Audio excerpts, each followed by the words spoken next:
Hello everyone. So in this video I want to discuss the problem last index of any number. Okay.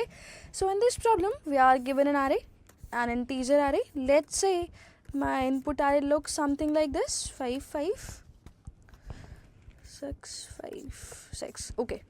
So this is my given input array. Let's name that array as A, and along with this array हमें size मिल रहा है which is 5 and one more variable which is named as x. हमें क्या करना है, हमें इस array में इस x वेरिएबल का लास्ट इंडेक्स फिगर आउट करना है. लास्ट इंडेक्स से क्या मीनिंग है? Let's take an example. Let's say अगर हमारे x की वैल्यू 5 है, so my final answer should be 3. क्योंकि इस array में अगर हम लेफ्ट टू राइट ट्रैवल करें तो 5 लास्ट टाइम थर्ड इंडेक्स पे आ रहा है, सो माय आंसर इज 3. अगर हमारे x की वैल्यू 6 होती, so my answer should B 4. और अगर हमारे x की वैल्यू 10 होती, so my answer should B -1, क्योंकि 10 हमारे इस एरे में कहीं भी एग्जिस्ट ही नहीं करता. ठीक है, सो ये हमारी प्रॉब्लम है. अब हमें इसे सॉल्व करना है using recursion. Okay, so as we know, जब भी हमें किसी प्रॉब्लम को यूजिंग रिकर्जन सॉल्व करना है, our first step should be to think about how can we break our problem in two parts, which is generally 1 or n-1. ठीक है, generally it's not always but generally it is 1 or n-1. and array को break करने के दो तरीके.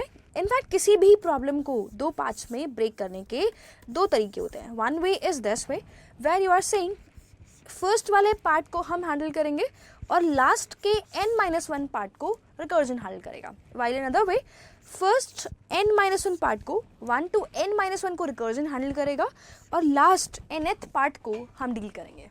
Right, सो अगर हमें इस प्रॉब्लम को सॉल्व करना है, हम कैसे भी कर सकते हैं. सो इस प्रॉब्लम को अगर हमें ईजिली सॉल्व करना है, और you can say first index की तरह ही डील करना है. आई एम अज्यूमिंग सब ने फर्स्ट इंडेक्स कर लिया अभी तक. ओके, सो फर्स्ट इंडेक्स में हमने अपनी प्रॉब्लम को इस तरह से ब्रेक किया था और हम लेफ्ट टू राइट ट्रैवल कर रहे थे. लास्ट इंडेक्स को हम बहुत ईजिली सॉल्व कर सकते हैं अगर हम अपनी प्रॉब्लम को इस तरह से ब्रेक कर दें और राइट टू लेफ्ट ट्रैवल करना शुरू कर दें. हमारी प्रॉब्लम एग्जैक्टली सिमिलर बन जाएगी. हमें अब राइट टू लेफ्ट ट्रैवल करना है और राइट टू लेफ्ट ट्रैवल करते हुए जो भी पहला इंडेक्स मिलेगा x का, वही हमारा आंसर होगा. काफ़ी सिमिलर होगा, कुछ खास डिफरेंस नहीं होगा. The only difference is first index में हम लेफ्ट टू राइट ट्रैवल कर रहे थे, हम अपने एरे को आगे से ब्रेक कर रहे थे. इस केस में मुझे अपने एरे को बस पीछे से ब्रेक करना है और हमारा काम कुछ खास चेंज नहीं होगा. But I don't want to do this way, I want you guys to do this way. इस प्रॉब्लम को भी हमें इसी तरीके से सॉल्व करना है. कोई खास रीज़न नहीं है मेरे पास. I just want you to learn this question to solve this way. ठीक है, ऐसा कुछ नहीं है, हम कैसे भी कर सकते हैं, but just for the sake of learning हमें ऐसे सॉल्व करना है, जहाँ पे हमें अपने एरे को इसी तरह से ब्रेक करना है और लेफ्ट टू राइट ही मूव करना है एंड देन फिगर आउट करना है कि हमारे एलिमेंट का लास्ट इंडेक्स क्या होगा. चलो ठीक है, सो ये हमारा जो एरे हमें मिल रहा है, हमने इसे इस तरह से ब्रेक कर दिया. ओके, अब हमें अपने गिवन एलिमेंट x का लास्ट इंडेक्स फिगर आउट करना है. सबसे पहले वही हमें पता है, हमें बेस केस के बारे में सोचना चाहिए. क्या होना चाहिए हमारा बेस केस? Exactly same. जैसे ही हमारे इस एरे का साइज 0 हो जाएगा, I should simply return -1 because that represents कि हमें हमारा एलिमेंट अब अपने इनपुट एरे में नहीं मिल ही नहीं सकता क्योंकि एरे का साइज 0 हो चुका है. Okay, next step should be our recursive call and final step could be the small calculation. Obviously हम इन दोनों के ऑर्डर को इंटरचेंज कर सकते हैं as per our requirement. Let's see अब हमें क्या करना चाहिए. ओके, सो पिछली केस में फर्स्ट इंडेक्स वाले क्वेश्चन में हमने स्मॉल कैलकुलेशन को पहले यूज़ करा था. वो इसलिए क्योंकि अगर हमें इसी इंडेक्स पे अपना आंसर मिल गया तो हमें आगे ट्रैवल करने की ज़रूरत नहीं थी. ओनली फॉर दैट रीज़न हमने स्मॉल कैलकुलेशन पहले परफॉर्म की थी. बट मुझे लगता है इस क्वेश्चन में ऐसा कुछ लॉजिक हम नहीं लगा पाएंगे, क्योंकि इट डजेंट मैटर कि 0th इंडेक्स पे 5 मिल रहा है कि नहीं मिल रहा है. अगर 0th इंडेक्स पे 5 मिल भी गया तो भी मुझे आगे जाके चेक करना पड़ेगा कि दोबारा 5 कहाँ आ रहा है एंड लास्ट 5 का ही इंडेक्स हमें रिटर्न करना होगा. तो मुझे लगता है इस केस में हमें रिकर्सिव कॉल ही पहले कर देनी चाहिए, क्योंकि अपना काम करने के बाद रिकर्जन तो पक्का कॉल करना ही पड़ेगा. ठीक है, सो बेस केस के में तो हमें पता ही है, जब साइज 0 हो जाएगा I should simply return -1. Recursive call क्या करेंगे? सेम, कॉल तो एग्जैक्टली सेम होगी कि हम अपने एरे को इस तरह से पास करेंगे a+1, दिस वे हमने अपने एरे को छोटा कर दिया।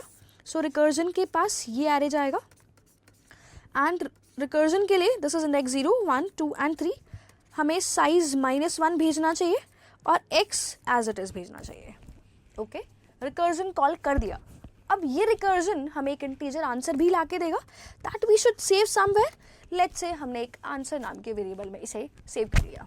ओके, ठीक है, हमें पता है जैसे ही हम रिकर्जन कॉल करते हैं वी शुड अज्यूम कि रिकर्जन ढंग से अपना काम करके ले आएगा। ओके, चलो इसे हटाते हैं अभी के लिए। सो लेट्स से हमने रिकर्जन कॉल कर दिया एंड माई x की value is 5। Okay, so recursion को हमने ये एरे दिया है और हमने रिकर्जन को बोला है कि x का लास्ट इंडेक्स हमें ला के दे दो। हमने लास्ट इंडेक्स मांगा है, वो पक्का लास्ट इंडेक्स ही ला के देगा। सो इस केस में रिकर्जन के अकॉर्डिंग लास्ट इंडेक्स इज 2, सो हमें आंसर मिलेगा 2। अभी के लिए मत टेंशन लो कि वो 2 हमें कैसे ला के देगा, just right the statement and assume कि हमें आंसर मिल जाएगा। ठीक है, कोड लिखने के बाद ट्राई रन करना तो समझ जाओगे कि कैसे काम हो रहा है। ओके, सो फॉर नाउ हम मान सकते हैं कि हमने रिकर्जन को जब ये एरे दिया और x दिया तो उसने हमें x का last index which is 2 according to recursion ला के दे दिया। But is this my final answer? No, this is not my final answer, क्योंकि जो इंडेक्स रिकर्जन के लिए 2 है वो हमारे लिए 3 है। So we should return 2 + 1 finally 3। That is my final answer. Okay, next case में जब हमने x की वैल्यू 6 पास की थी और रिकर्जन को ये एरे दिया था, रिकर्जन ने हमें पक्का आंसर ला के देगा 3, पक्का 3 ही ला के देगा। मत सोचो, बार बार बोल रही हूँ कि कैसे ला के देगा। एंड सिमिलरली इस केस में भी हमें +1 करके 4 रिटर्न करना है, क्योंकि जो इंडेक्स रिकर्जन के लिए 3 है वो हमारे लिए 4 है, क्योंकि हमने रिकर्जन को एक साइज कम करके एरे पास किया था। ओके जी, ये तो ठीक था। ठीक है, अब नेक्स्ट देखते हैं। नाउ व्हाट इफ अगर हमारे x की वैल्यू 10 है, अगर हमारे x की वैल्यू 10 है सो रिकर्जन से हमें आंसर मिलेगा -1। क्यों -1 क्यों मिलेगा? क्योंकि हमारे एरे में ये एलिमेंट 10 प्रेजेंट नहीं है। अब क्या करें, क्या करना चाहिए? क्या हमें +1 करके रिटर्न करना चाहिए या एज इट इज़ रिटर्न करना चाहिए? अभी के लिए हमें रिटर्न नहीं करना चाहिए, क्योंकि रिकर्जन ने सिर्फ इतने एरे पे इस एलिमेंट को चेक किया है। अभी हमारा फर्स्ट इंडेक्स पे हमने चेक नहीं किया है। क्या पता ये x की वैल्यू फर्स्ट एलिमेंट पे पड़ी हुई हो, फर्स्ट इंडेक्स पे पड़ी हुई हो, which is 0। So in that case जब हमें रिकर्जन से आंसर -1 मिलेगा, हमें एक्चुअली जाके चेक करना चाहिए क्या हमारे 0th इंडेक्स पे x रखा हुआ है। If yes, return 0, otherwise return -1। ठीक है, एक काम करते हैं, लेट्स टेक वन एग्जाम्पल, थोड़ा सा बेटर ताकि क्लियर हो जाए। सो लेट्स से हमारा एरे कुछ ऐसा है 5, 6, 7, 8। ठीक है, this is my array where my size is 4 and let's say my given value of x is 4। Okay, तो अब हमें इस x की वैल्यू को फिगर आउट करना है। ओके, हमने रिकर्जन कॉल कर दिया, रिकर्जन को हमने एक एरे दिया विच इज़ ऑफ साइज 3 और हमने बोला कि जाओ आंसर ला के दो हमें which is last index of this variable x in this array. Recursion से हमें आंसर मिला -1। -1 मिलने के बाद अब मुझे क्या करना चाहिए? अब मुझे जाके अपने एरे के 0th इंडेक्स पे चेक करना चाहिए। अगर 0th इंडेक्स पे x आ रहा है, in that case my answer should B 0। अगर नहीं आ रहा है तो मेरा आंसर होना चाहिए -1। तो बस हमें ये छोटी सी बात ध्यान रखनी है। ठीक है, नाउ आई होप अब समझ आ गया होगा कि कैसे हम इस प्रॉब्लम को अप्रोच कर सकते हैं। बार बार बोल रही हूँ, प्लीज़ रिकर्जन में पहले मत सोचना कि रिकर्जन आंसर कैसे ला के देगा। Just call the recursion and assume कि रिकर्जन हमें ढंग से आंसर ला के दे देगा। And with the help of any example फिर सोचो कि आगे हमें कैसे प्रोसीड करना है। एक बार कोड लिख लो, उसके बाद ट्राई रन करना कि हमारा प्रोग्राम कैसे काम कर रहा है। Okay, thank you.